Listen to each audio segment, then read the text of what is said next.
Assalamualaikum warahmatullahi wabarakatuh. Selamat pagi dan semangat pagi anak-anak hebat Indonesia. Berjumpa kembali di kelas 3, tema 5 cuaca, subtema 2 perubahan cuaca, pembelajaran 6 bersama Ibu Sri Eka Handayani, Guru SD Negeri 10 Sapiran, Kota Bukit Tinggi, Provinsi Sumatera Barat. Anak-anak, tujuan pembelajaran kita hari ini adalah 1. Manfaat kerjasama dalam keberagaman. 2. Membandingkan dua pecahan menggunakan tanda pembanding. 3. Menyajikan informasi dalam bentuk gambar atau bagan. Sebelum kita mulai pembelajaran, marilah kita berdoa menurut agama dan kepercayaan masing-masing. Berdoa mulai.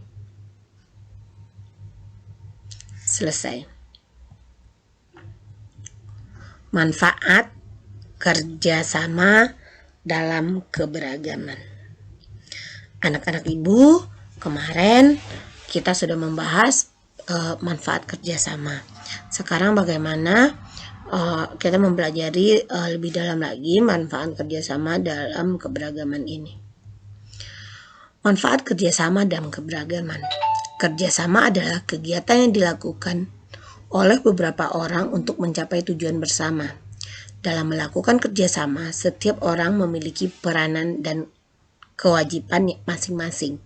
Kewajiban tersebut harus dijalankan dengan penuh tanggung jawab, sehingga tujuan bersama dapat tercapai. Dalam kerjasama, hubungan yang harmonis penting untuk dijaga. Sikap positif seperti saling menghargai, rendah hati, dan toleransi perlu terus dikembangkan. Kita boleh mengeluarkan pendapat kita ketika bekerja sama. Pendapat harus disampaikan dengan santun. Ketika ada orang lain yang menyampaikan pendapatnya, kita seharusnya menghargai pendapat orang tersebut.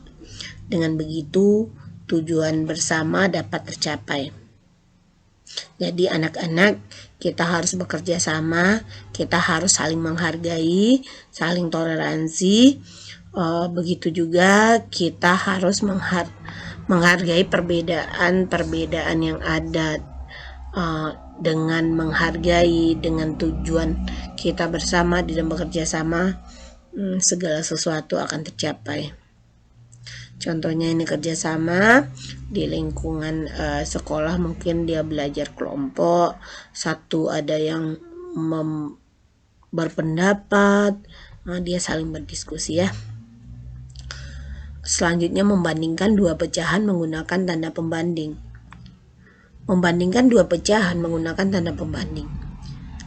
Anak-anak, kalian sudah mempelajari cara membandingkan dua pecahan, baik penyebut sama maupun pembilang yang sama. Ayo ingat kembali. Berikut ini membandingkan pecahan dengan penyebut yang sama. Ingat anak-anak, pembilang per penyebut. Berarti penyebut itu di bawah, paling yang di bawah ya. Perhatikan bilangan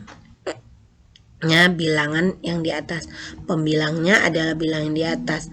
Semakin besar pembilang, maka semakin besar nilai pecahan. Ingat anak-anak, jika penyebutnya sama, ini kita penyebutnya sama seperti 3/5 lebih dari 2/5 karena pembilangnya 3 lebih besar dari 2. Ingat, jika penyebutnya sama, semakin besar pembilang, maka nilai pecahan semakin besar. Ingat, kalau penyebutnya sama, pembilang besar, maka nilainya semakin besar. Kan 3/5 titik-titik dari 2/5, berarti 3/5 lebih besar dari 2/5. 2/6 titik-titik dari 4/6. 2/6, 4/6. 4/6 itu ingat penyebutnya sama, berarti 2/6 kecil daripada 4/6. Selanjutnya, berikut cara membandingkan pecahan dengan pembilang yang sama. Sekarang pembilang sama penyebut berbeda. Yang di atas ya, perhatikan penyebutnya bilangan yang di bawah. Semakin besar penyebut, maka semakin kecil pecahannya. 3/7 dengan 3/8 ini pembilangnya sama ya, penyebutnya berbeda. Karena penyebut 7 kurang dari 8, ingat, jika pembilang sama, Semakin besar penyebut, maka nilai pecahnya semakin kecil. Anak-anak ibu bisa memberikan tandanya. Berarti 3/7 lebih besar daripada 3/8. Itu seterusnya. Menyajikan informasi dalam bentuk gambar atau bagian. Banyak peristiwa yang terkait dalam perubahan cuaca, misalnya peristiwa dalam menghadapi perubahan cuaca.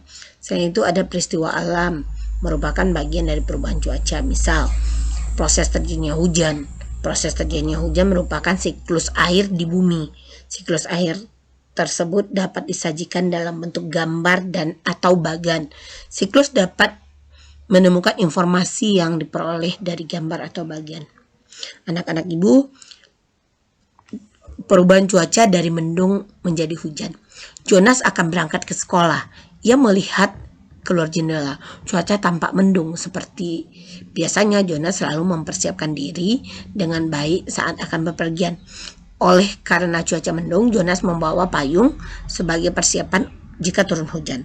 Jika terjadi hujan, karena ada siklus air di bumi, siklus air tidak pernah berhenti. Anak-anak ibu bisa melihat ini. Nomor 1, air menguap karena panas matahari membentuk awan. Nomor 2, uap air di awan mengalami pendinginan sehingga menjadi titik-titik di dalam awan. Ini nomor 2. Nomor 3, titik air yang ada di dalam awan semakin banyak bergabung menjadi satu, semakin berat dan besar, akhirnya turun sebagai hujan. Nomor 3, hujan. Nomor 4, air yang turun ada yang mengalir melalui sungai, ada yang terserap ke dalam tanah. Ini air yang turunnya. Nanti siklusnya seperti itu selanjutnya. Begitulah siklus hujannya. Sekian pembelajaran hari ini. Terima kasih. Semoga bermanfaat. Anak-anak ibu jangan lupa ya kerjakan soal-soal yang ibu berikan. Assalamualaikum warahmatullahi wabarakatuh. Semangat. Subscribe, like, share.